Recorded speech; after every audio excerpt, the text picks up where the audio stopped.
Eddie, do you want to lead us? Sure.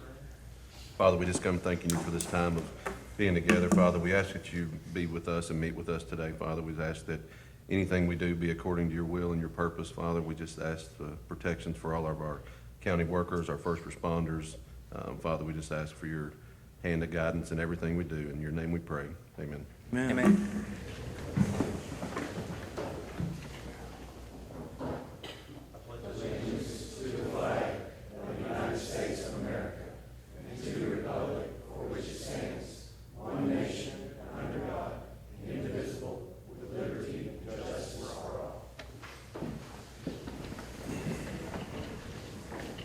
All right, I think we got everybody.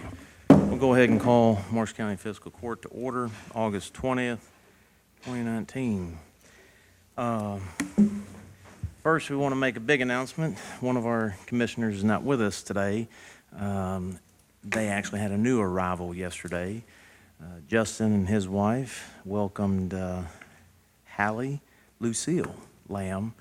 So I think she was 7 pounds, healthy little baby. So that's why Justin's not here with us this morning. So just want to make that announcement. I know they're happy and excited with their new baby.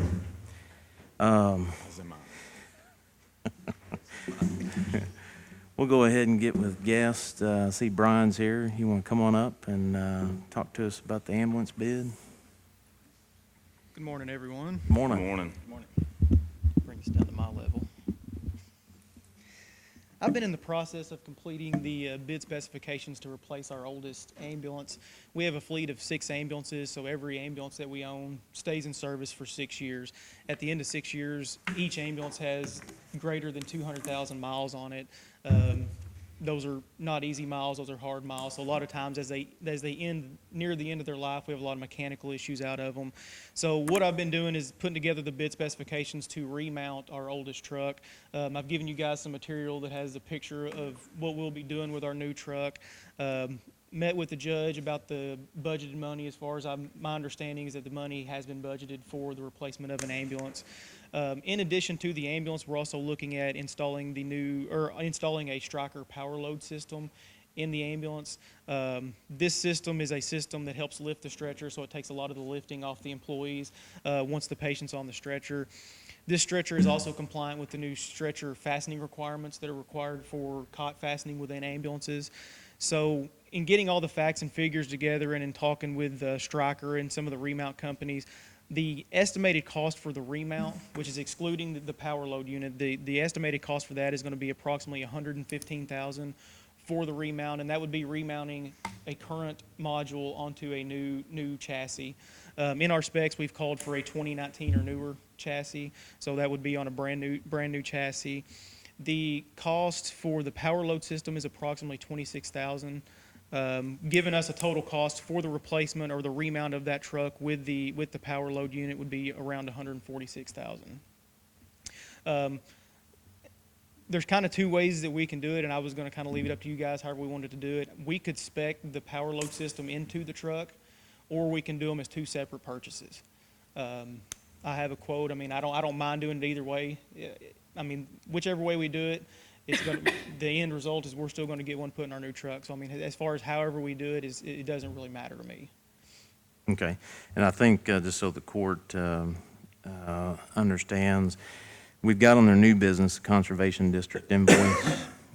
We have budgeted $40,000 for that. The invoice came in extremely less than $40,000. So the striker load system, that $26,000, those monies we could pull from. It's actually in the road department budget. But once that invoice is approved for the conservation work that was done, those remaining dollars we can use for the striker road system. So that's where the funding would be. But what do you suggest? I mean, to me, it's 6 in one hand, half a dozen in the other. I mean, I've already got everything kind of laid out to where we'll just do it as 2 separate purchases. I didn't put it in there that way I could kind of be clear as to that we're buying 2 pieces of equipment here, not just trying to basically try to sneak something in there. Sure. And like I said, I mean, the estimated cost is going to be 146, which is pretty decent, because I know back in 2013, whenever we did 2 completely new builds on an ambulance, we were looking at right around 130,000, I believe. So remounting saves quite a bit of money and allows us to remount a good module onto a new chassis, and plus gives us a little room to where we can actually have a little extra funds to buy some needed equipment that we have. Okay. So basically today, kind of what I would need is just the court's approval to begin the process, to run the ad in the paper and get all that going. Okay. Brian, would it be possible to bid that both ways and see what's cheaper? We could, yeah. I don't really think it would matter, because I think the quote that Stryker gave us, they would give the same to the remount company. But I mean, it's something that's a possibility. I mean, we could look at it either way.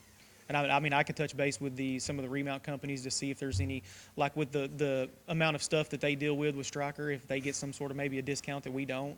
I know they do discount a lot of our stuff, but they maybe, with the amount of materials and stuff they buy from them, they might get a bigger discount than we do. So I mean, it's something I could check into.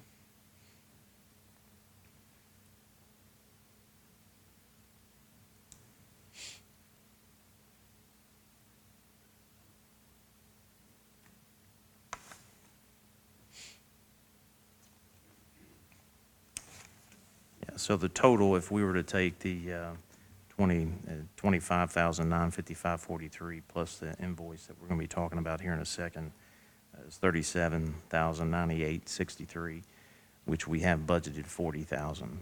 So I would think that if that's something that we're going to do, we would have to take action on the load system, that we would pull those monies from what we budget in the road department. So there'd be 2 things that we would do. Yeah. So, you guys fine with that? Yeah. So we would need a motion. I think let's go ahead and get this first. We would need a motion to pay for the Stryker system out of the budgeted 40,000 out of the road department. Do you know what that line number is?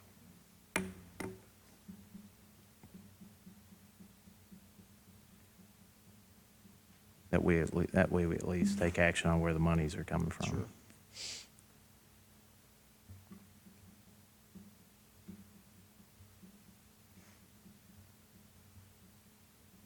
Give us an update on the load system. The employees, I hear, are liking it. I love them. I've worked a couple shifts and got to use them, and it's a game changer. For sure, because it's a system now with the power stretchers that we have. It's basically once you get the patient on the stretcher, there's not, aside from wheeling them out of the house, or wherever you pick them up at, but the stretcher's powered, so it lifts the patient up. Once we get them to the truck, this system here takes and lifts them up, so we don't have to put the front wheels in the ambulance anymore and then get people on the end of it to lift it up and then slide it in. So I mean, it's a game changer. People love them. Everybody that's worked with them, nothing but positive reviews on them. Everybody's loved them. They're good recruitment tools too. People love going places where they have cool equipment. Yes, good equipment, yes. They have neat equipment. They have equipment for one, that can hopefully help prolong their career to where they're not out with knee injuries, back injuries, shoulder injuries, which are pretty common in EMS. Yep. For that line item, we've got it on the budget as the Benton Soil and Water Conservation District repairs. So that's where we're going to pull that. So moved. Is there a second? Second. All those in favor say aye. Aye. Any opposed? Motion carries. Then we just need approval to allow Brian to start the bid process. Mm-hmm. Yep. We're going to bid that both ways? Are Say you it going to again? bid that both ways, as Jason referred to? I mean, I'll call today and Okay. check on that, because like I said, I mean, there's been some things that we've checked with them, and a lot of times they tell us that with us being an EMS agency, that they actually give us better deals than they do them. But it's something I'll definitely. They might be willing to waive the labor or something, putting it in. Yeah, yeah. Okay.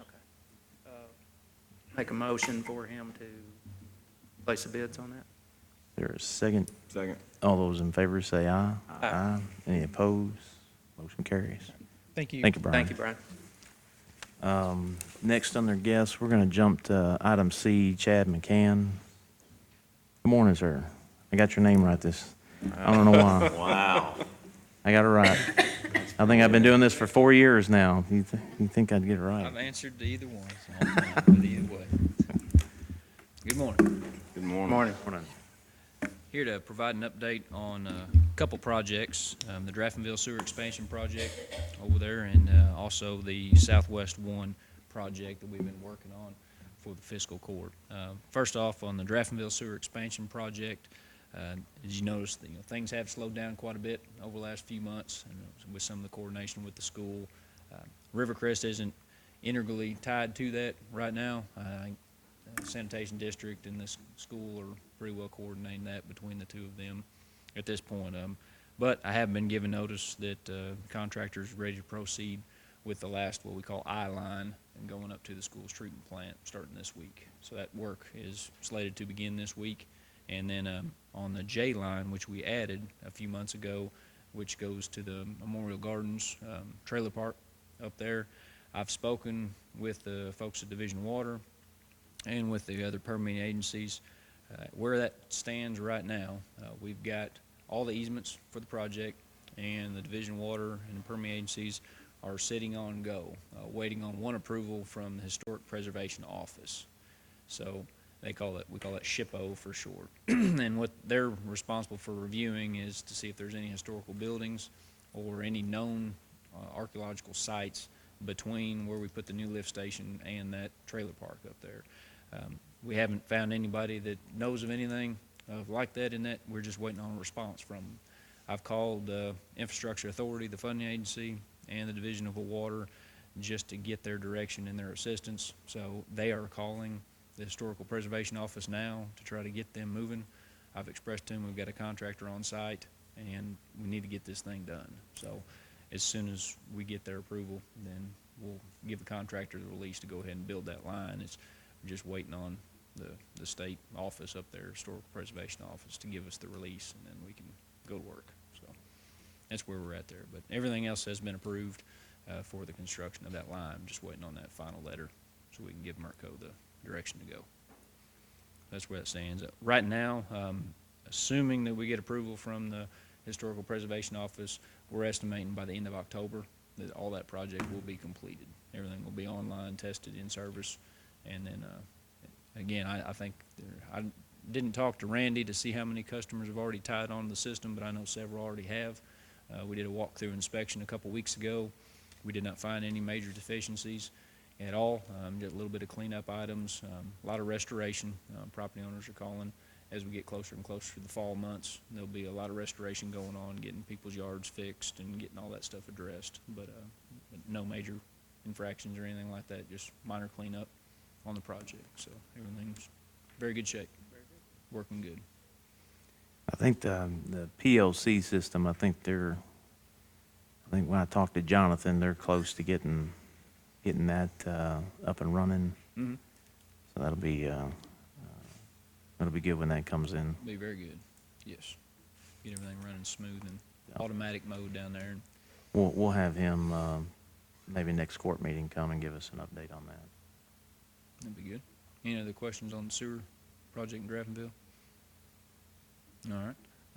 In regards to the, well, I guess one other thing, I'd emailed that contract modification on that. Did you get that? Corey, did you get that to the judge there? Okay. I just wanted to address that before the court this morning.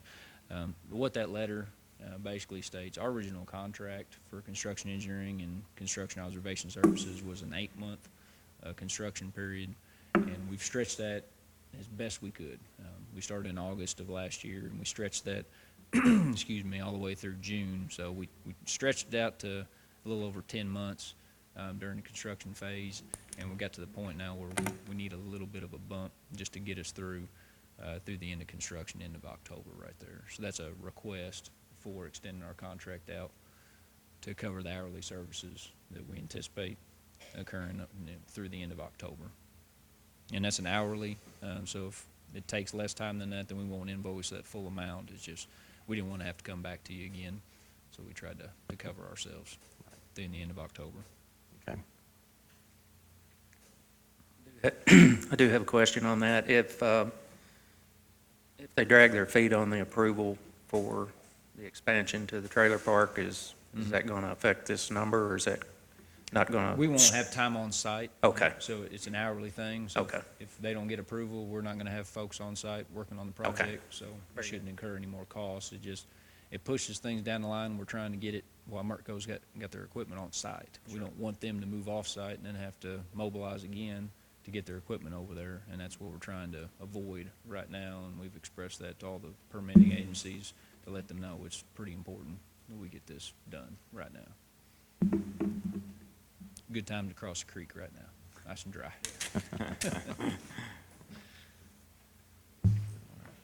On the Southwest One project, updates on the easements and the permits. Right now, where we stand on that project, all the permits from the Division of Water and Transportation Cabinet have been secured. We've got all the permits for that.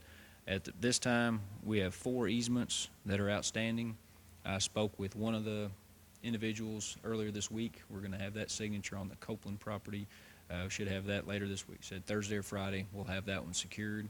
I've talked to the city about the other 3, which they've been handling because it deals with some monetary offers and compensation, and they have made offers to 2 of them. And then the last one, the Ford property over there, there's some court documents that need to be processed there, and they said they've got all those drafted, and they're moving forward with those as well. So we're very, very close to where it stands right now, and should be maybe by the end of the week, we've got 3 out of the 4 secured and just waiting on the final one to go through the process. But there has been some significant headways here in the last month or so, getting those processed. And as of River Crest, where we stand right now, we've got the documents prepared for the procurement. Really just waiting on the final approvals now as far as the bid date and the timeline, to where we'll proceed and getting that thing advertised for bids. One question that I did have for the court, and may not be able to answer that today. I need to talk to you, Judge, and probably the IDA board as well about their line extension.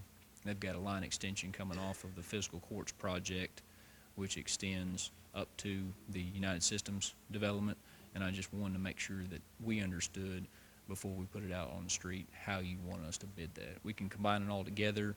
I just didn't know how the funding was going to work Gotcha. versus your project versus theirs. So we'll Okay. discuss that, make sure we get that correct Okay. on that. Any questions on the permits or easements? Anything there? All right. No, Very good. does it?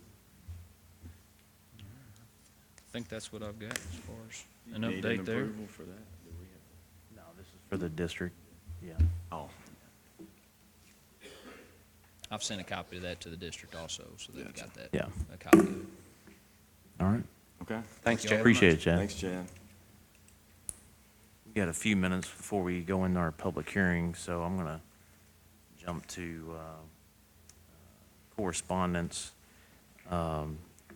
We've got some letters of appreciation for the grants. This is from Marcella's Kitchen. Marsh County Fiscal Court, thank you so much for your generous grant from Marcella's Kitchen. We appreciate you all so much. God bless you for serving our community. Blessings, Marcella's Kitchen. And that was sent in actually, I believe, last night or today, this morning. This is also from Hope Clinic. We awarded them $4,500. Dear Fiscal Court, thank you for your donation to Hope Clinic. We appreciate your help in meeting the needs of the clients who walk through our door. Without your support, this would not be possible.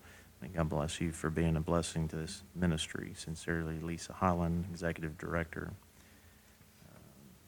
And then the Veteran Support Group,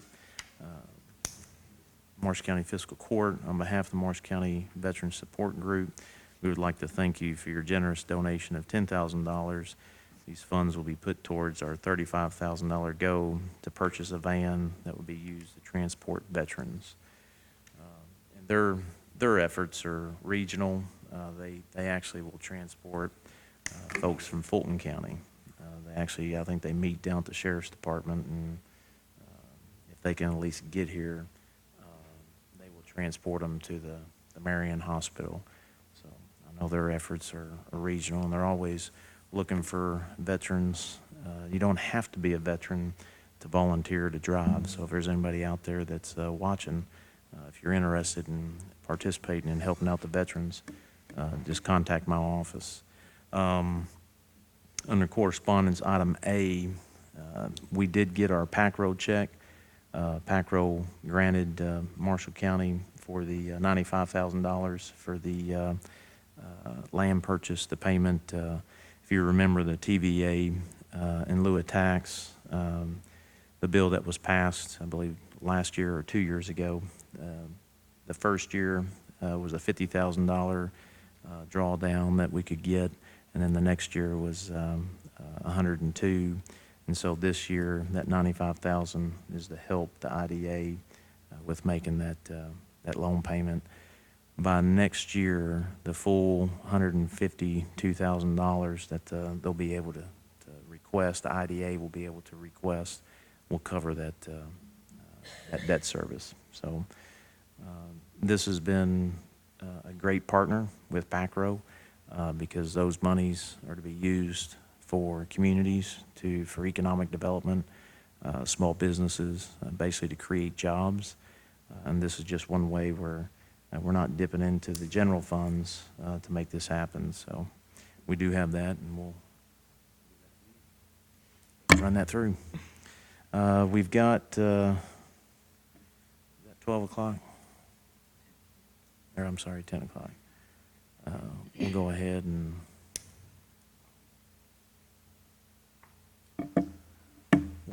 we can't call our public hearing to order before, so we'll wait. It's 10, there we go. So we'll go ahead and we'll need a motion to call the public hearing to order. So moved. Is there a second? Second. All those in favor say aye. Aye. Any opposed? Motion carries. We got correspondence. This is on Commodore Lane. The petition that was presented to the court was to bring Commodore Lane into the county road maintenance system, and you should have a copy of the correspondence from our road review. I'll just go ahead and read this. This is in reference to Commodore Lane petition to enter county maintenance. A petition was submitted for Commodore Lane to enter county maintenance as a new roadway. The following is a report on the findings by the road reviewers appointed by the Fiscal Court. Commodore Lane is located off of Scale Road, 0.55 miles north of the intersection of Scale Road and U.S. Highway 68. The roadway is located in Riley Ridge Subdivision, Plat F-275, with an established right-of-way of 40 feet and 60-foot cul-de-sac radius of 60 feet. The roadway was established as a private road in November of 2013, with the first address being established in January 2014.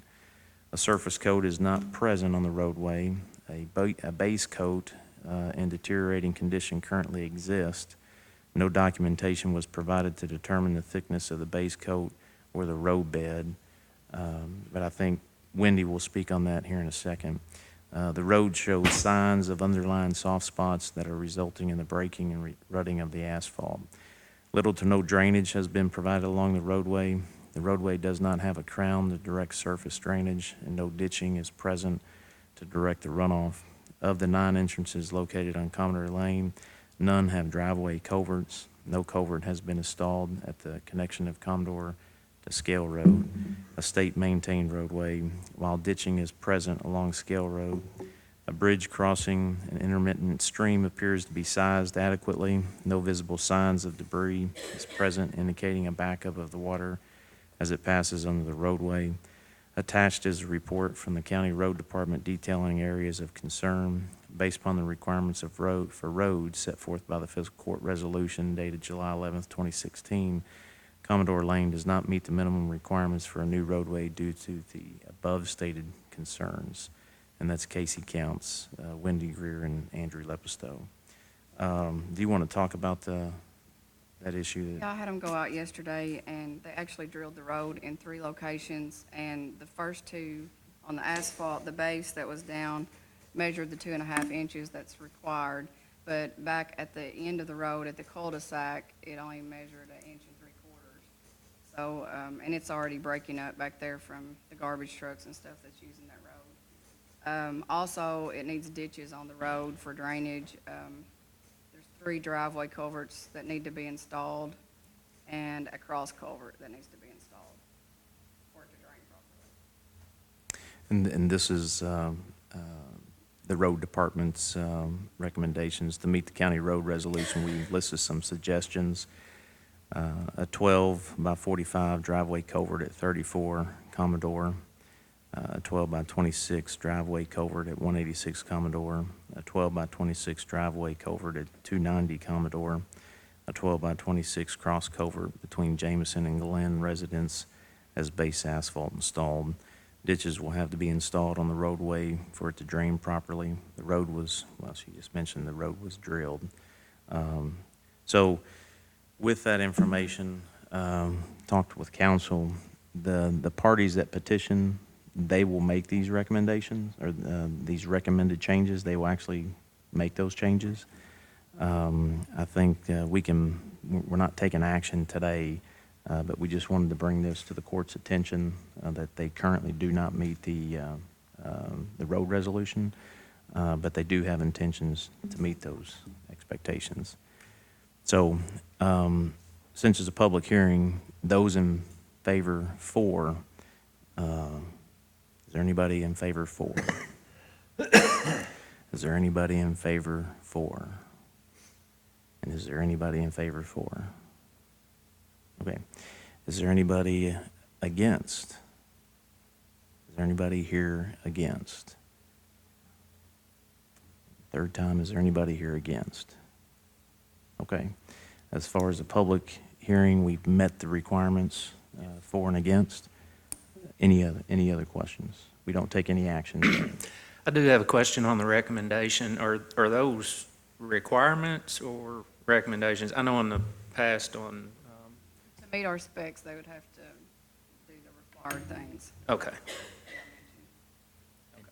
So they'll have to come back, do the petition again, and then you go back out, or can you just go back out after they've? Well, I think they're gonna get it done pretty quickly, right? Right, that's what they said. Okay. We won't, basically, when they get this done, they'll contact Wendy, and then we'll bring it back to the fiscal court. Okay. All right. Take a motion to, I guess, close the public meeting. So moved. Second. All those in favor say aye. Aye. Opposed? Motion carries. Do we need a motion, Jason, to open, Go back into regular session. go back in the regular session? Okay. All right, we'll move on with the agenda. We'll go back under guests. Mr. Mike Sinceri is here from the Kentucky Office of Homeland Security. Good morning, Mike. I wanted to get some of this business out today so that he would have time, not be interrupted with the public hearing that we had. I've asked Mike to come and speak to the court today to clarify some things for us as far as KOHS and their role at the state level regarding 911. So, good morning, sir. Good morning, Judge Neal, council members, and other members of the Fiscal Court. My name is Mike Sinceri. I hold dual roles as the Deputy Executive Director of the Kentucky Office of Homeland Security and also as the Administrator of the 911 Services Board. I've been with Kentucky Office of Homeland Security for 3.5 years. Prior to that, I spent 20 years working for the Legislative Research Commission, the last 17 of that in the Nonpartisan Public Information Office. The head of KOHS, Executive Director John Doc Holliday, has 30 years of military intelligence experience, including running counterintelligence operations for half the continent of Africa. We both firmly believe that there is no room for politics in Homeland Security. KOHS does not operate as a political entity. So this morning, I'm going to tell you a series of facts so you can use critical thinking to evaluate the best course of action for your community. So I'm going to start off with a little history lesson about how 911 is funded and the role of the 911 Services Board. 35 years ago, funding of 911 call centers, technically public safety answering points or PSAPs, was a completely local decision. Cities and counties established local 911 fees for their citizens to supplement general fund appropriations. At the peak, there were more than 400 PSAPs in the Commonwealth. Then along came cell phones. Instead of a single landline provider to go after your local 911 fee, city and county government found themselves in a situation where they had to go after one, then two, then four, and then up to a dozen or more different providers of wireless cellular service to try to get those fees. So at some point about 15 years ago, this led to the establishment of the State 911 Services Board to collect and distribute those wireless-only 911 fees and push them back out to the community via statutory formula. So the key with the 911 Services Board is it only has to do with the wireless delivery of 911. So the state only collects wireless fees, and we push them back out through a formula to be used for the delivery of wireless 911 services. So this wireless revolution led to a lot of intra-county consolidation, because to receive board funds to become a certified PSAP, you had to be able to receive and process wireless calls. So we're now at the situation where we have 115 certified PSAPs, including all 16 KSP posts, and a few dozen non-certified, largely secondary PSAPs remain in the Commonwealth.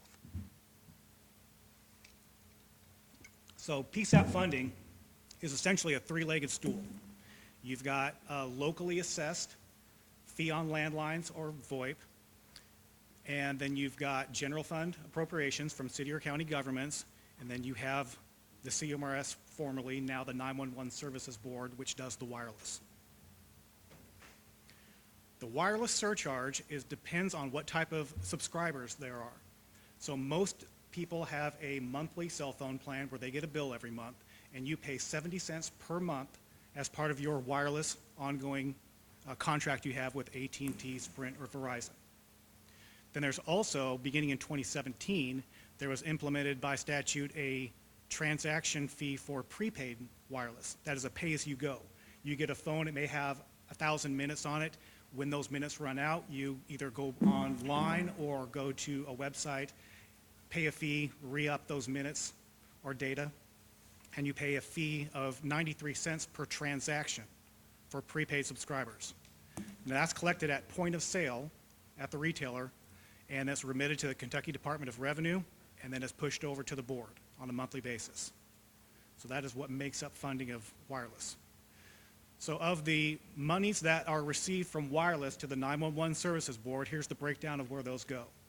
First off, 95 cents of every dollar collected goes right back to local PSAPs. And the funding formula is as follows. 2.5 cents of every dollar goes to the administration of the board. 2.5 cents of every dollar goes into what's known as a carrier cost recovery fund. That is used to reimburse the providers for the infrastructure they needed to build up to deliver wireless calls throughout the Commonwealth. 10 cents goes into a competitive grant fund, which the certified PSAPs all submit proposals if they elect to for equipment that they hope to get funded through a grant. So that leaves 85 cents of every dollar. Now that 85 cents, that's equally divided into two pools. Half of it is known as a prorated or pro rata fund, where every certified PSAP gets the same exact share. And that's a way of balancing haves and have-nots, more urban and rural. The other half of that pool goes into a call volume fund based on how many wireless subscribers are in your jurisdictional area, which for most folks is a county. It goes into a calculation to determine a value for every one of those subscribers. So that is a method that allows more even distribution of the wireless funds. Otherwise, your major metropolitan areas would take up a vast, overwhelming proportion of the funds. So how are those used? Statutes and regulations dictate allowable expenditures of 911 Services Board funds. Basically, board funds can only be used to assist PSAPs in the processing of wireless 911 calls and the delivery of 911 service. All right, so let's talk a little bit about the evolution of funding. So wireless, as you can imagine, continues to increase. As far as the 911 Services Board, we have had record revenues for the last 5 consecutive fiscal years. It's gone from $26.5 million in fiscal year 2015 to $34 million in fiscal year 2019. Now, the largest reason for that increase in funding is the new method of collecting those fees from the prepaid subscribers. And that was that 2016 legislation I talked about a moment ago. That went into effect in 2017. Now, that methodology for the prepaid folks has been fully implemented. We're at about 98, 99% fulfillment of that potential funding pool. So we fully expect revenues to flatten from this point out. The cell phone market has become saturated. Most everyone has cell phones. There will be some continued expected growth in that, but the large spike that we've seen in the last 10 years is definitely flattening out. However, the 911 funding picture isn't rosy for all. As wireless fees have increased, landline fees have plummeted, which I'm sure you have seen locally, leaving funding gaps across the Commonwealth, as most local 911 fees are higher than the portion of the wireless surcharge that you get back from the board, especially in the more rural counties. So what's next in 911? There's an exciting technological revolution taking place. It's known as Next Generation 911, or NG 911. So the first revolution was the transition from landline to wireless, and now we're seeing this new technology come into place. So to demonstrate that, I'm a visual learner, so I like to use visual aids.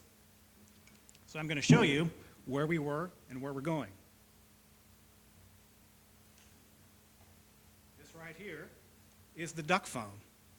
Came out in the mid-'80s. At the time, it was cutting-edge technology. It had push buttons, and you could dial 911 with it. When it rang, it quacked, and the eyes light up. That was about as cool as technology got in the mid-'80s.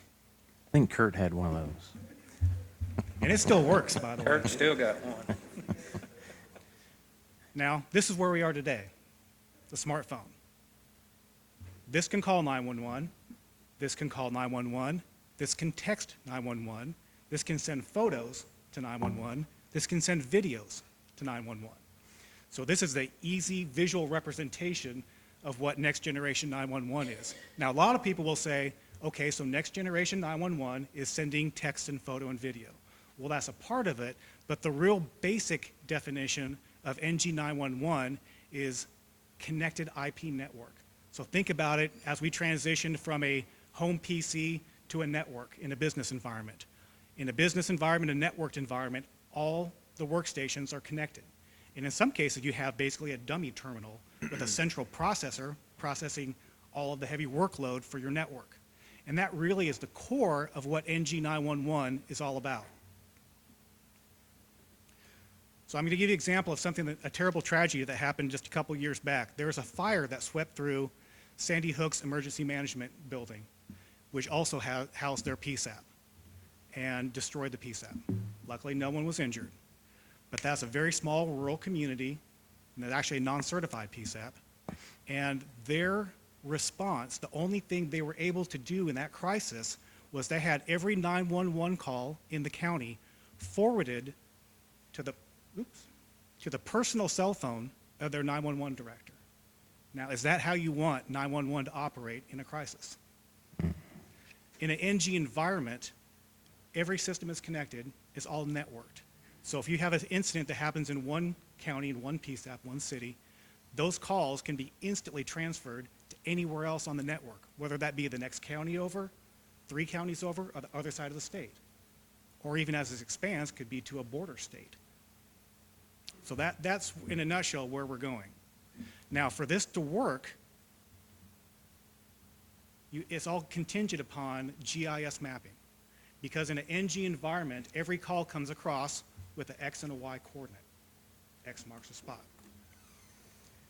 And those calls are routed based on their coordinates, which is known as geospatial routing. And under that, for example, I went down to Tennessee, which they were the first state to adopt Next Generation 911 on a statewide level. Now, that's wonderful for them. Being a pioneer and a trailblazer, can be great in some respects, and it can be challenging in others. They spent a tremendous amount of money to establish their network, some tens of millions of dollars. They started about 10 years ago. They just this year are switching their entire network from what they built over to a nationally hosted solution because it's cheaper. Now, a lot of other states benefited tremendously from the knowledge that they gleaned based on Tennessee going through their exercise of establishing next generation 911. But those of us who are following a little bit farther behind are going to be able to do the same thing for a lot less money. So sometimes it's not always the best to be the first one out there. Now, the geospatial routing is all contingent upon accurate mapping. For this to work, every PSAP has to have current and accurate GIS mapping. And GIS, folks, is far more than just every structure in your community. That would represent one layer. Your roads would represent a layer. Dozens, if not hundreds, of valuable mapping layers exist. Think of each layer like a piece of paper that's semi-transparent that could be stacked upon infinitely, turned off and on to whatever needs you have at the time. So think about bodies of water. Anytime a toddler goes missing, there's a decent chance that they're heading for the nearest body of water. How valuable is that to have mapped in your PSAP's mapping software? Firehouse, police stations, emergency medical services, critical infrastructure, your manufacturing facilities, power plants, school classroom. Think about these big critical infrastructure elements, your schools. How valuable would it be to have a even three-dimensional map that's got every classroom plotted out? So your dispatchers, your telecommunicators can provide real-time, accurate information to first responders in an emergency. Bike trails, fire hydrants, hiking trails. Think up in the Red River Gorge. How valuable is it to have a point on a map in the middle of a forest versus this is Oxier Ridge Trail, mile marker 3.2. I talked too much, my screen went to sleep. So to prepare for Next Generation 911, Kentucky as a state applied for and just received last week a multi-million-dollar federal NG 911 grant to build statewide GIS capacity. So the federal grant was $2.3 million. It required a local match of 40% of the total project value, not 40% of the $2.3 million. So that requires a contribution of $1.55 million, and that is going to be funded through the board's administrative fund or hopefully this next session at Kentucky General Assembly appropriation, but it is not coming out of the pool that funds your PSAP on an ongoing basis. So the project total is $3.85 million, which is a considerable amount of money, but it's just enough to allow to build the foundation of what we need as a state. And it's going to be all used on a statewide level. Now, along with this statewide mapping, because we believe in local control, it's going to fall upon local PSAPs to develop their mapping. And I know a lot of folks are in great shape with their GIS mapping. There are those who are behind. I was talking some months ago at an area development district down in, I won't say what part of the state, and they were talking about how they're really close to having their last county in their district mapped. And I said, well, how long did it take you to do that?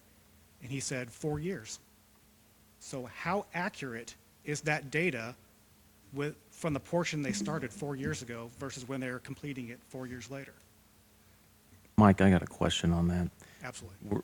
We fall into that same category. We're behind on our GIS mapping. What would happen if we don't meet that requirement? So as part of the grant, we developed a state plan for how we're going to spend the grant. And part of that is the adoption of what we call next generation mapping guidelines. And so each PSAP has to be recertified every year. So we are rolling out in steps enhanced requirements for every PSAP to remain certified. The first step is the map, the PSAP boundary, your service area essentially, and a layer for each of your types of response, law, fire, medical response. And that's something that's already been a requirement of the board. It's never been enforced, however, because the board never had a means of interpreting the different data sets they get from the 115 different PSAPs. But as part of the grant, we're going to be putting out an RFP for a GIS integration solution, basically a third-party contractor who's going to take everyone's mapping submissions, quality assurance, quality control, and then stitch them together to form a statewide map. For the first time in the history of Kentucky, we will have true statewide mapping. And the first phase of that is just the PSAP boundaries and the emergency service boundaries. Next will be road center lines, and then after that will be structure points. And that's going to be a big step for a lot of people, which is why we're rolling it out over a period of years. The first deadline is October 31st. That's just for the PSAP boundary and the service boundaries. The next deadline is July of 2020, which will be road center lines. And then in July of 2021 will be structure points. And that is when that's completed, we will then have a full picture and be ready to look at the next step, which is building that network to connect it all together. Does that answer your question? Yes, and I think just to remind the court, that was the presentation that was given to us as far as our GIS mapping for, and I believe that would fall into the 2021 deadline with this structure. We got a lot of work to do. And one of the key things of this is for it to work, you not only have to have an accurate map the day you turn it into the board every year, but you have to regularly maintain it. We are recommending that every certified PSAP update their maps monthly. We're requiring them to update it quarterly. And for those of you who know, and I'm sure 911 director would concur, monthly is probably a minimum of what you really want to do, especially when you get to the structure point level. Yes, sir. Do you know how many PSAPs there are in Kentucky? So there are 115 certified currently. And Mike, when you say certified, that equates to money. That equates to they are receiving 911 Services Board funding because So- they meet the wireless requirements. And for them to continue to receive CMRS money, which is the board used to be called, they will have to meet the new guidelines. And we are providing, that's why we're providing a lengthy timeline to adopt the standards, and we're also pushing for the first time grant money to GIS development. However, it's going to be incumbent upon the locals to maintain this. We can provide one-time grant money to kickstart an effort, but folks are going to have to get together, they're going to have to collaborate to come up with a strategy of how are we going to do our GIS on an ongoing basis.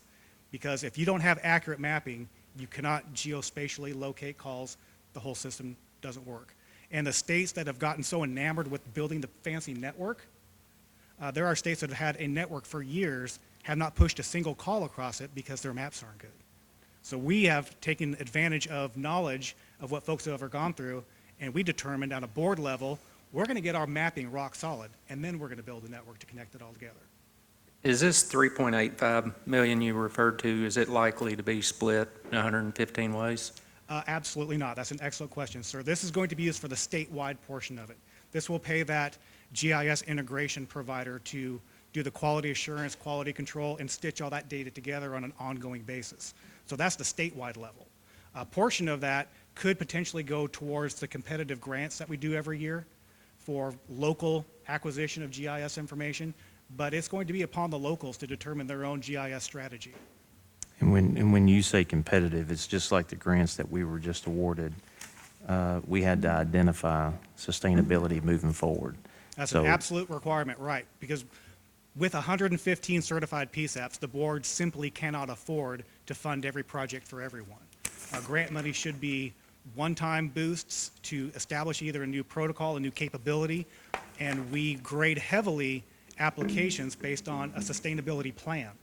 Are you able to provide a funding for this new technology, new equipment on an ongoing basis? Because there's just not enough money to spread around.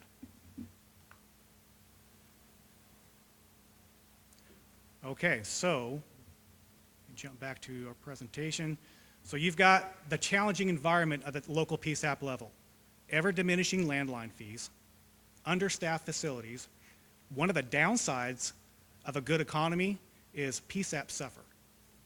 It's a high-stress job that doesn't pay tremendously well. Fast food, PSAPs are some of the folks that have the biggest struggle during a great economy, which, we're in a really good economy right now. So you've got PSAPs, I don't know what your local situation is, but statewide, nationwide are struggling to fill positions in a call center. And then you also have these new standards that the board is putting upon us as part of this train of next generation 911, which is an inevitability. We know we need to get there because we want the capabilities that this offers versus this. So how are we going to get there? So you as local decision makers have some tough choices. You can try to raise local landline fees from an ever-shrinking pool of citizens. You could bolster your city or county general fund appropriations to your PSAP. You could try to augment or replace your landline fee with a utility or property assessment. Now, as of the close of fiscal year 18, which was June 30, 2018, so last year, there were 9 PSAPs that had assessed a 911 fee on property taxes or land parcels, and 7 had placed a fee on either some form of utility, water or electric. And others have done so in this fiscal year. We're just starting to gather survey data from our 115 certified folks.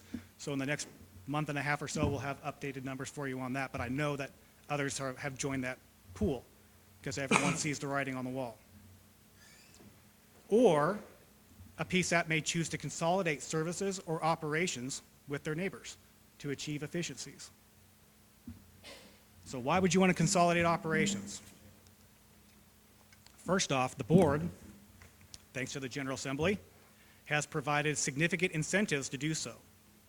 So if you're a PSAP that completely consolidates your operation, that means you close down one call center, move it into another, you get a $200,000, up to $200,000 per call center for a maximum of $400,000 per county to cover any equipment costs for merging those operations. So if you've got a group of 5 counties that come together to form a regional PSAP, they'd be eligible for up to $1 million in 911 Services Board grant funding to facilitate that transition.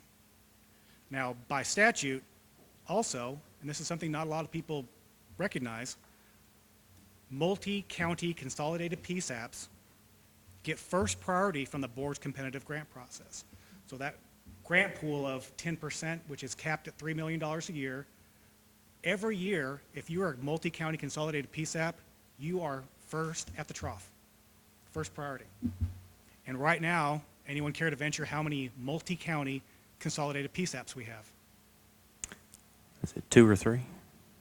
Well, there are 2 that combined into one. Okay. So Garrett and Lincoln County, they combined to form what they call Bluegrass 911. And that is the only true consolidated entity in Kentucky, even though the incentive doubled in 2016. Now, there's been a lot of intra-county consolidation. Some folks, especially up in northern Kentucky, might have had 15, 18 PSAPs 5 years ago. They've consolidated now into one. But there still hasn't been a lot of inter-county consolidation. Now, another benefit of consolidation is that formula we use, half goes into prorated equal share for all, but the other half, 37.5 cents of every dollar, goes into the volume-based pool. So you get the benefit of pooling all that volume together. And you get to keep your PSAP share. So you don't lose a share by consolidating. So all the same amount of money that was going to fund 2, 3, 5 different PSAPs can be combined into one center with no loss of funding at a board level. Mike, if I understood correctly too, the consolidation, like the example, the 5 counties eligible for $1 million, that's a one-time payment, if you will. Right, that's one-time payment for equipment costs, not to pay personnel, But ongoing, but it's, one time. But it's not, and I think that's important for us to understand because it's not for sustainability, because some of this equipment, what I've seen over the past several years is it's expensive. So this is a one-time opportunity for consolidation, but you still have to have that sustainability piece. Absolutely, right, in the new ever-changing environment. Now, having worked for the legislature for 20 years, I understand the politics of consolidation. I've yet to meet a local official that isn't 100% in favor of consolidation as long as they're the county being consolidated into, right? That's an easy pitch. Now let's take a quick look back at Garrett and Lincoln County, who went through this exercise a few years ago. because one of the big misnomers is if you consolidate operations, you're going to lose jobs. In the Garrett and Lincoln example, there was no loss of full-time positions, because in this challenging environment of even getting spots filled, a lot of call centers are relying upon ever-rotating group of part-time staffers to help fill the seats. So what they achieved was they may have dropped a couple of part-timers, but everyone who was a full-time telecommunicator, professional, no one lost a position. Minimum, bare minimum, 2 entities have to go into that, right? Correct. It has to be 2 different counties that complete. Counties or just agencies within a county? Can it be To be eligible for the grant, they would have to be in different counties. different counties? And I I think take that with back. it- No, you are eligible Tier to 2, combine. the Tier 2, I think would that be correct? The tier system, is that what you're talking about? He's talking about there's 2 different PSAPs within the same county. They actually are eligible once every 10 years. Gotcha. So if you do have a consolidation, get a grant, you cannot start a new PSAP in that same county for 10 years. Because you can't just get a grant, start a new one, ask for another consolidation grant in a cycle. Okay, and that Garrett Lincoln PSAP is in excellent financial health. In fact, they, after getting grants several years in a row, in this last cycle, they did apply for a grant, but it was for something they knew really couldn't be funded by the board, and so they didn't get the grant. And the only reason they didn't get the grant because it was an ineligible expense. Which county, I mean, in most cases, I would assume there's one county that drives that. I mean, do you feel that was that way in those 2 counties? I don't know the details of the history of it, but right, someone may have been the suitor. Yeah. Too, but optimally, you would want all the local folks to come together and determine what is best for everyone. Are those 2 counties, I know nothing about those 2 counties as far as size. Do you, as far as? They're both very rural. Lincoln's a little smaller than Garrett. But Stanford. relatively, Yeah, they're same both small. size. I'd say in the 15 to 25,000, 15 to 30,000 population range. Someone can probably Google that real quick for me. But both very small rural communities, similar to Marshall County and its surrounding counties.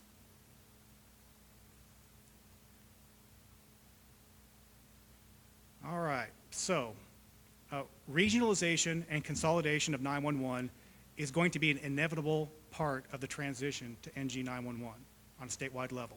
Just like intra-county consolidation was an inevitable byproduct of the wireless revolution. So, to give an analogy, in this environment, you can be the Louisville Slugger, you can be the ball, you can be the windshield, or the bug. That part is up to you. Now, in summary, I'm not here to tell a local government body how best to fund your emergency communications operations. It's just important to understand the big picture of where this train is headed so you can make the best financial decision for your community. I will tell you that you do have in your director, Chris Freeman, one of the most knowledgeable and probably the most innovative PSAP directors in the Commonwealth. He really gets where emergency communications is headed and what a successful PSAP looks like. I'd be happy to answer any questions you might have. Lincoln County 25, Garrett County 17.5. There you go. So pretty similar size. Mike, does the 911 Service Board pay for the connection for our phones back to AT&T? So the funding goes out to PSAPs through that formula, and we have a list of required or allowable expenses.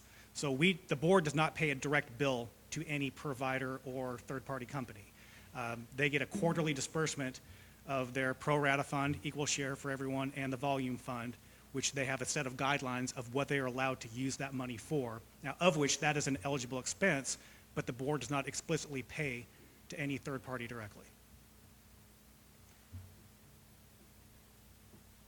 I think what I've heard, I know Mike has given this presentation at CAECO. So this presentation, I've seen it before, and it's a good presentation for elected officials because a lot of it is kind of a lot to take in. And I think it's important for folks to wrap their head around what their communities are in and where we're going. And I even think that the possibility for us to even get with our General Assembly, our elected officials there, and let them know. Absolutely. I've given this form of this presentation to a legislative committee, and we'll be doing so repeatedly over the next couple of years. And a version of this presentation we're going to give, I believe it's next week at the Governor's Local Issues Conference. So if you want to get a second dose of this to reabsorb it, you go to that conference. We're doing 2 presentations of basically this next week up in Louisville. And it is a challenging environment. I know that the legislature is highly engaged, the folks that I've been dealing with in this, they understand it.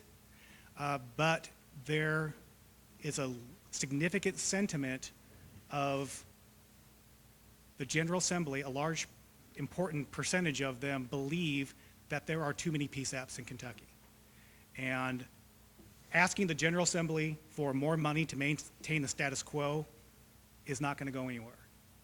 So my challenge is to convince them of the necessity and the direction that we need to go to get from this to the smartphone, and provide them a pathway to achieve where we need to go.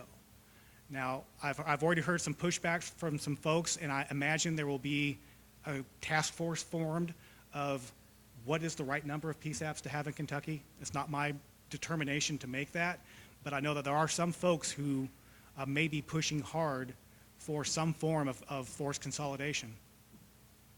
And what that number looks like, I don't know, but I can tell you that MetroSafe in Louisville serves a population of 750,000. Lexington's 911 center serves a population of close to 300,000. Kenton County serves a population of well over 100,000. So you've got 3 PSAPs that serve 20% of the population of the Commonwealth. So what is the right number? What's the best number? That's not my decision to make, but the folks in the community need to be prepared that that discussion may well happen as part of this request to fund that next generation network that's going to deliver this service statewide. Well, and I think it's important for rural communities like here in Western Kentucky that we do have to start working together. One thing that we're very blessed to be building is an actual center to potentially facilitate that for Western Kentucky. I mean, that's been a view if we're going to adapt to what's coming. It's a wise decision. Yes, sir. You said that there were 7 jurisdictions that had done utility fees, and you mentioned electric. Do you know which jurisdiction has done electric? If you go to the 911 Services Board website, there's, on our last annual report, it gives a breakdown of every PSAP and how they're collecting their fees, whether it's a landline and or a supplement. So let me pull that up. So it is 911board.ky.gov. So go to the 2018 annual report and page 53, Appendix C, which begins on page 53 of the 911 Services Board portion of the annual report, which is combined with KOHS. So look for Appendix C, and that'll give you the breakdown of every county, what their landline fee is, and if they supplement it through another means. Does anybody else have any questions? How much for the duck phone? Ooh, I haven't even looked. I think I need to put it up on eBay just to gauge interest. But You need to put it back in the museum. thank you all for the opportunity to talk to you, and I look forward to maybe seeing some of you next week in Louisville. Appreciate it, Mike. Thank you. Thank you.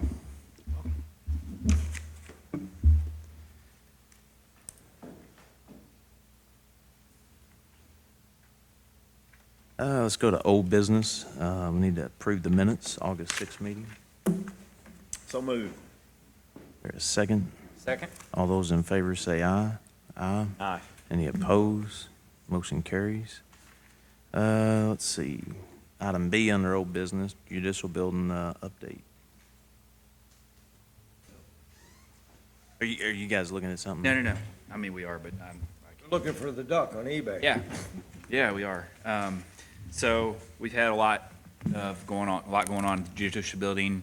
Most recently, we've had what we think was a water leak in between the meter and the building. Since we've dug, if you've been down there, there's a pretty good ditch that exposed that water line. We had a contractor out there Friday afternoon, evening, and ran a camera up through the line and did not see any break in the pipe. So they repaired it, and we're going to call somebody from Louisville to come down and do I guess they put gas into the line and drill down to find where the leak is and then identify that spot. Well, since they put the pipe back together, we have not noticed any leak. So we're keeping an eye on that, and I've talked to Judge Mattingly and let him know about that. We've got 2 quotes for mold remediation from the balancing issue, the condensation getting inside the building and creating mold in some of the offices. So I've got 2 quotes to submit to the AOC for approval that they'll cover 80% of those costs, and 20% will be ours. And then we can put those offices back together. And then, so that has to do with a lot of the thermal balancing that we approved several months ago. They came in and did I guess they reevaluated the fresh air intake on top of the building and determined that there needed to be some adjustments, and if they've done that. Also, Automated Building Concepts has been contacted, and they are going to take a look at our system that regulates the temperature and humidity in the building to evaluate that system to make sure that it's functioning correctly, but also to put some measures in place so that if things start to kind of go a different direction, we can get alerted and address the problem before it gets worse. Ongoing, we still have CMI contracted to take care of all of our HVAC units in that facility for repairs and for cleaning drain lines out and filters, so that should all be taken care of. And I know there were some issues with not knowing if there's been janitorial services available during the day, and I've let Judge Mattingly and his staff know that they're on call during the day, so they can call anytime during the day if there's something happens in the building. They can call and get that cleaned up, and they made us aware that before we went into this contract, that's part of what they offer. We've communicated that with 2 representatives from the AOC and the judges at the Judicial Building, so I think we're all on the same page. But, you know, the building just, it seems like there's ongoing issues every single day. But I think as we address them, we're improving the building and hopefully take away some of the questions that we have on the overall building functionality and improvements. Anybody got any questions? All right, appreciate it, Brad. Yep. We'll move on to item C, General Obligation Bond Series 2019 approval. We had the debt hearing, it went well. This is from DLG, from Commissioner Donahue. Notice of decision of state local debt officer. I'll just read this. Pursuant to KRS 66310, I am enclosing a copy of my decision approving the issuance of Morris County, Kentucky General Obligation Bond Series 2019 Water and Sewer Line Improvements and Industrial Park Infrastructure Project in an aggregate principal amount not to exceed $3,150,000. The net proceeds of the bonds will be used by the county to finance the improvements to water and sewer lines and improvements to the industrial park infrastructure, including but not limited to roads, turn lanes, and utilities. The record of this decision should be made in the minutes of the next meeting of the Morris County Fiscal Court in accordance with KRS 66310. So this is the resolution. I'll just read this.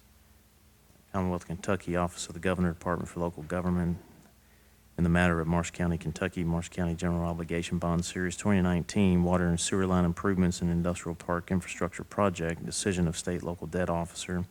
The State Local Debt Officer, having considered the entire record in this matter, including the findings of fact, conclusions of law, and the recommended order of the Administrative Hearing Officer dated July 17, 2019, and the response thereto filed and being otherwise duly advised, it is hereby ordered that the findings of fact, conclusions of law, and recommended order of the hearing officer be hereby approved, ratified, and incorporated herein as part of this decision, and any previous order is rescinded.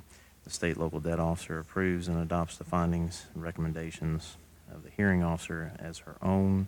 Marsh County Fiscal Court's petition to issue its Marsh County, Kentucky General Obligation Bond Series 2019 Water and Sewer Line Improvements and Industrial Park Infrastructure Project is approved. Dated at Frankfort, Kentucky, this 12th day of August 2019, Sandra Donahue, Commissioner and State Local Debt Officer. I'll just read the appeals rights. Any decision of the state local debt officer may be appealed in accordance with KRS Chapter 13B. Additionally, a decision by the state local debt officer approving or disapproving a county's proposal to issue bonds may be appealed under KRS 66310 subsection 6 or 7. KRS 66310 subsection 6 states the pertinent part as follows: within 30 days after the date of decision by the state local debt officer approving a county's proposal to issue bonds, any interested party or taxpayer of the county may appeal to the circuit court of the county proposing the issue to the bonds. KRS 66310 subsection 7 states the pertinent part as follows: a county proposing to issue bonds may appeal decision of the state local debt officer disapproving the issuance of the bonds by filing a complaint with the Franklin Circuit Court within 30 days after the date of decision. Certificate of service. I hereby certify that a true and correct copy of the foregoing decision has been served upon the following by mailing same postage prepaid this 12th day of August 2019. Sandra Donahue, Commissioner of State Local Debt Officer. Jason, do we need action on this? Or does it just need to be read? Is that a resolution? I called it a resolution. This is, no, I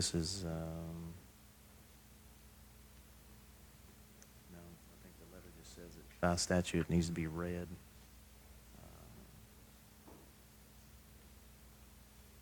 Needs to be recorded. Record of this decision should be made in the minutes of the next meeting. Motion to accept. Okay. Is there a motion to accept so we can record this in the minutes? So moved. Second. Second. All those in favor say aye. Aye. Any opposed? Motion carries. Under new business, the Conservation District invoice. We had, the reason why this took so long is their engineering had to engineer the project, but the fiscal court last year actually went out on site and got a tour of the facilities, and the court agreed to fund the repairs. The amount of the repairs was $11,143.20. And that amount was budgeted in the road department's budget, so we would just need approval to pay this amount. So moved. Second. Second, all those in favor say aye. Aye. Aye. Any opposed? Motion carries. Should have a change order, Travis Construction. I'll just read this. This is the Marsh County Multi-Purpose Building request for change order. During site inspection before work began, unstable soils were found and had to be excavated, removed, and new fill material hauled in. Approximately 360 cubic yards of material was excavated. Red bank gravel was hauled into the site and placed in lifts. Proper compaction was determined by associated engineers who were on site during time of placement. Special inspection reports were distributed to all parties involved. Removal and haul off unsustainable materials, $8 a yard. Haul in, place, and compact red bank gravel, $22 a yard. Total price cubic yard, $30. Total cost for 360 cubic yards, $10,800. And that's from Quentin Riley from Travis Construction. Move we approve the change order. Is there a second? Second. All those in favor say aye. Aye. Aye. Any opposed? Motion carries. We'll go on the new business, Hauser Road Bridge Resolution. We had our presentation from Kentucky Transportation, I believe, 2 meetings ago. This is the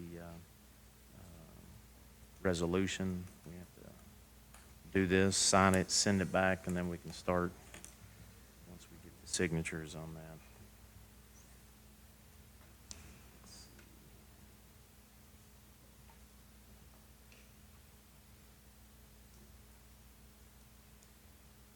Resolution, Fiscal Court of Marshall County, Kentucky, resolution adopting and approving the execution of a memorandum of agreement between the Marshall County Fiscal Court and the Commonwealth of Kentucky Transportation Cabinet, Department of Highways, in the amount of $677,240 for Hauser Road and the Hauser Road Bridge Project, and be it resolved by the Fiscal Court that the Fiscal Court does hereby ratify and adopt all statements, representation, warranties, covenants, and agreements contained in said agreement, and does hereby accept the funds provided in said agreement, and by such acceptance agrees to all the terms and conditions therein stated. And the Judge Executive of the county is hereby authorized and directed to sign said agreement as set forth on behalf of the Fiscal Court of Marshall County, and the Fiscal Court Clerk of Marshall County is hereby authorized and directed to certify thereto. Anybody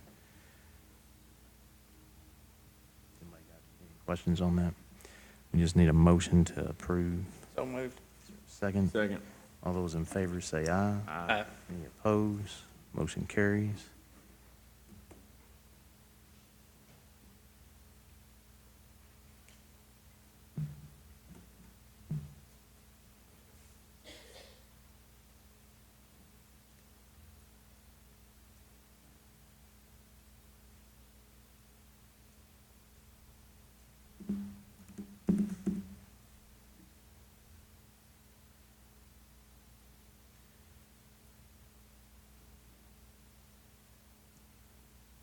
Still have to wait until they sign it before we can actually do any work. So we'll get this expedited back to them as quickly as possible. All right. We'll move on to item D, state deeded property in Aurora. Does anybody have any questions on that? I will say we've got a rough estimate. If we add that to the mowing bid, it'd be two mowers at $90 an hour. I think we can anticipate maybe 5-6 times it being mowed. I think would be an average estimation. It depends on the rain or the season. That's what we were talking to Wendy about, is it's almost like he doesn't know how much of it is mowable when he goes out there and how much it's going to be weed-eated. So it's almost like he'd have to go out there, and I understand that, go out there and see how long it takes him with his equipment and men. And I don't know. Well, this gives you an estimate. He's just basically saying, and this is Atkins Mowing, who's already doing our mowing bid. So 2 employees at $90 an hour and 2 mowers. How many hours did they estimate? Looking at it, I mean, when we went out and looked at it, I'd say easily 2 hours minimum. But then, like what Brad's saying, some of it's going to have to be weed eated. Really, until he goes out there and does it, I don't know that you know exactly how, and I think that's what Michael had said. He'd almost have to go do it and then say, well, this is how long it took us, Is that 90 per hour, is that for both the mowers or each? Yes, it's for both. So the total amount of time he goes out there with his men and equipment. The property itself, we had some folks from Aurora that basically, if you remember, they were wanting to, where that, I call it a park and ride right there when you turn on the 68 off of 80. They were wanting to have some type of a sign put up to where folks that are traveling 80 can actually come into Aurora. So we went out with District 1 representatives and looked at the property itself and discussed the county actually taking that property over so that we can, at the local level, make those decisions. But it's going to have to be maintained, and we tried to get the best estimate that we could as far as the cost for maintaining it, being the mowing and whatnot. But District 1, they've engineered it. You've seen the engineering documents. They're prepared to sign that over to the county. Just need a motion to accept it into our county property. Would that be, My understanding is if we vote to accept it, then they're gonna draw up the deed and get it to us to sign. So moved.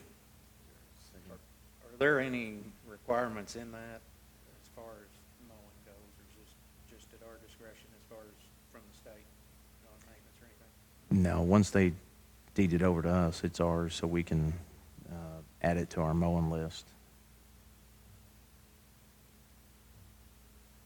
Okay. Second? All those in favor say aye. Aye. Aye. Any opposed? Motion carries. Appropriations transfer. You all have a copy of the budget appropriation transfers. We have one from the jail, and we have the other two from county park funds. They're all departmental transfers.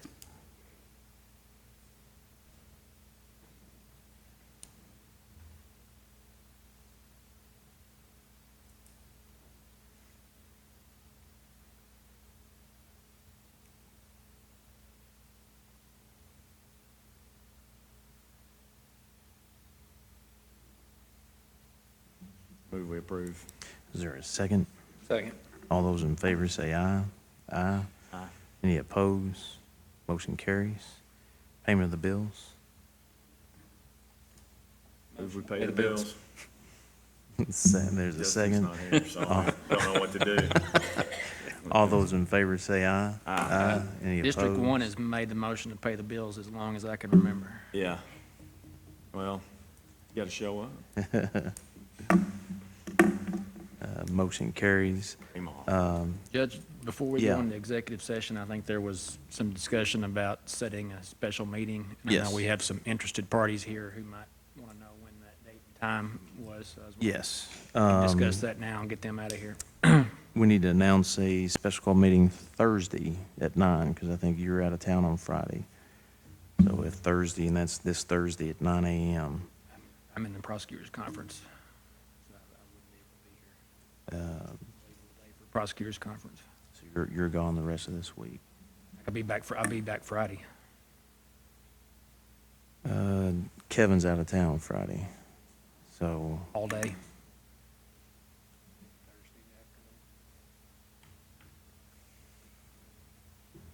let's see.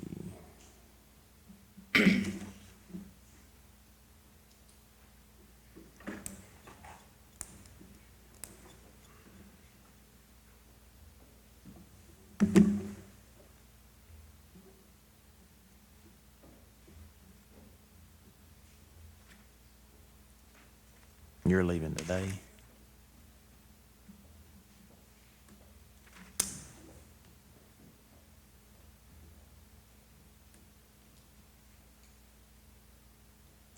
About Monday. What time? 09?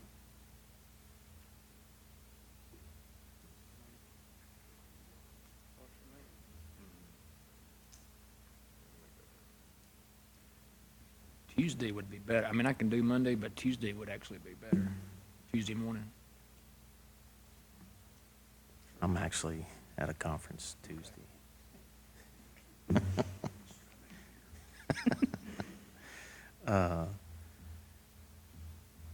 Let's table this, and try to find out, because I just sent Justin a message too. Let's see what he says yes on Monday. Yeah. We can go ahead and set Monday. Monday. Yeah. Monday at 9? 9. 09? Okay. All right, so we'll do a special called meeting Monday, the 26th, at 09.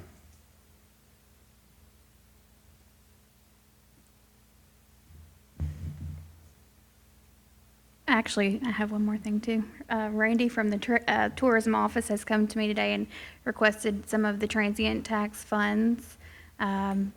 Those are now remitted to my office, so I don't know what the fiscal court wants that to look like as far as how they request their money or when they receive it, but I wanted to bring that up to you guys so we could kind of set the precedence Make a for that. decision on that, yeah.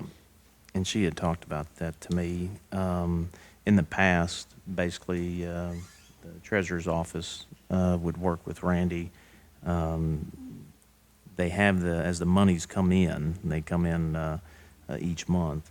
But the budget that we approve for them, he would contact the treasurer, and the monies would be funneled to the account. Now, I think one of the questions, his name's on the account, but we feel like the treasurer's name should be the only name on the account. But the action from do we want to continue that where Randy would contact the treasurer, and then the treasurer go ahead and move those monies into the account? Yeah, there's actually two accounts, the money the account that the money is deposited into, and then their operating account that just, it gets Yeah. transferred over. Yeah.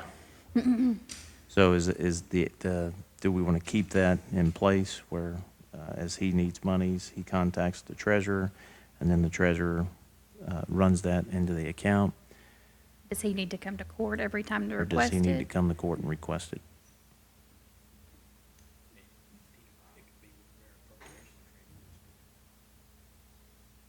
So just include it with appropriation transfers? I mean, that, I'm not the accountant, that's more of a question. Is it it's just usually just once a month, right? That's up for discussion too. How do you, Oh. how, and though he, in What the has it past, he been? said he would contact Emily maybe every couple of weeks and ask for whatever she had received that month to be remitted. So monthly's good with you, Randy? Yeah, monthly is fine. Usually it's just whenever the money comes in, like for the 20th of the month, like today, all the money should be coming in for July. So like on August 30th, a transfer of all of July's would be fine. Same thing the next month for August and so on. But yeah, once a month is fine with me. if we do an appropriations once a month, then that, I think, that will facilitate both coming through the fiscal court, and then you'll actually get the monies that you need to pay the bills, so to speak. That's fine. Okay. That works for me. Okay. Do we need, does that need an action? No, I mean, it'll come, That's you'll more- act on it every month, so. Okay. Yeah. Okay, so that means he needs a transfer today, just to let you guys know. And the balance of what I've collected for July is $26,458 as of yesterday, so. Okay. That's an action item. I move That's to an action. transfer that to tourism. Is there a second? Second. All those in favor say aye. Aye. Any opposed? Motion carries. Let's go ahead and let everybody know what the topics for the special meeting will be. We've got the two ordinances. We've got the ordinance for administrative code. We've got the ordinance for the 911 fee. We've got the 911 budget, and then we've got the host agreement discussion.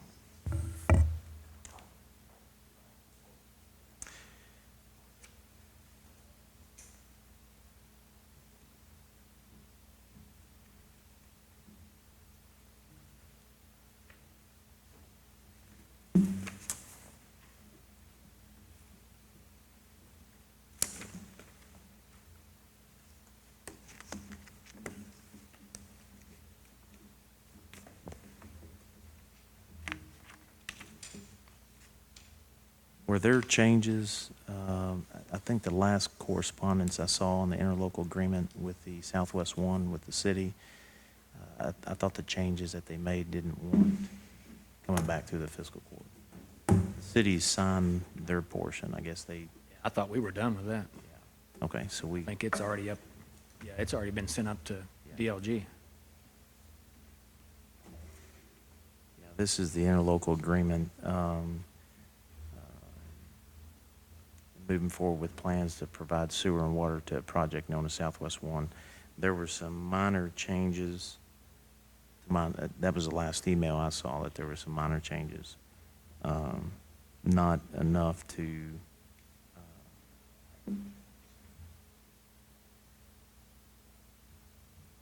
bring back for a second reading. I think it's already been sent Yeah. off. So we'll go ahead and let y'all know the city signed it, the interlocal agreement. That was, I believe, last night. So they've signed it. So I'll sign it and we'll get it.